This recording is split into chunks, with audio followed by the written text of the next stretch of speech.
जमती धर्मेंद्र बाबू कहले मु विजु जनता दल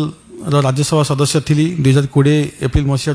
निर्वाचित होगी आसी राज्यसभा को आज राज्यसभा इस्तीफा देती एवं विजु जनता दल इस्तीफा देती आज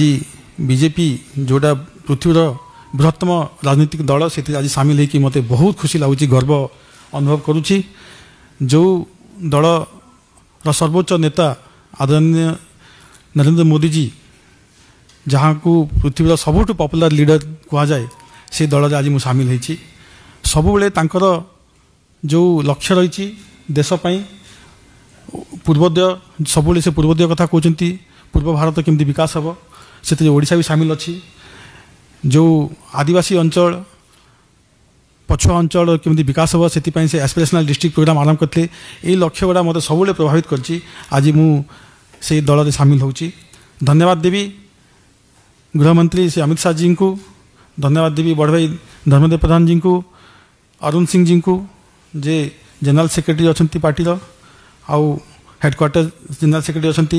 धन्यवाद देवी श्री विजयपाल तोमर जी को जे प्रभारी अच्छा ओडिशार श्री भर्तृहरि महताब जे कटक सांसद अच्छा आउ पूरा ओडिशा बीजेपी टीम को मुझे धन्यवाद देवी आज मत निज दल स्वागत कर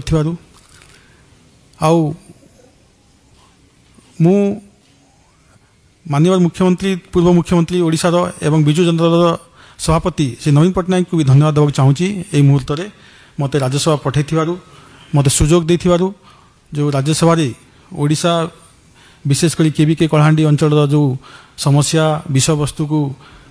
नेशनल स्टेज रे पार्लियामेंट रे उपस्थापना कर जो सुजोग मुझे पाई से धन्यवाद देवाक चाहूँगी यहाँ गोटे बड़ निष्पत्ति मो पाई आउ मु सबुबले माटी को प्राथमिकता देची माटी आग पार्टी पछ मो पाई आउ कलाहांडी विकास होची मोर सबुबले प्राथमिकता मु विदेश बहुत वर्ष विदेश रहीकि जिते भारत फेरली कलाहांडी विकास पाई निजकू संपूर्ण भावे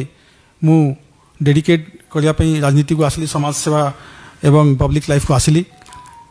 आउ मु देखुची जिते कलाहांडी विकास जमी हो पार कथा सेमती हो पारुनी कहीं जो प्रकार लूट जो प्रकार दुर्नीति कलाहांडी चली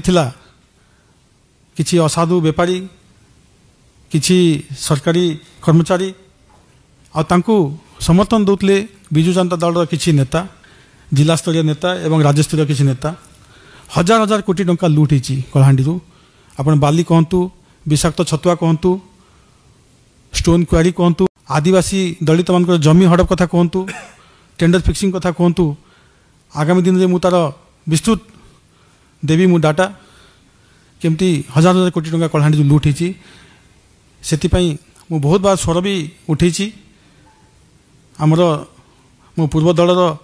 नेतृवृंद को या विषय मुझे अवगत भी करेছি किंतु मु देखली जितेबाला किसी कार्य होनी मो बाध्य होकि आज निज जिलार स्वार्थपाई आज मत यही निष्पत्ति नवाक पड़ी आउ प्रधानमंत्री नरेंद्र मोदी जो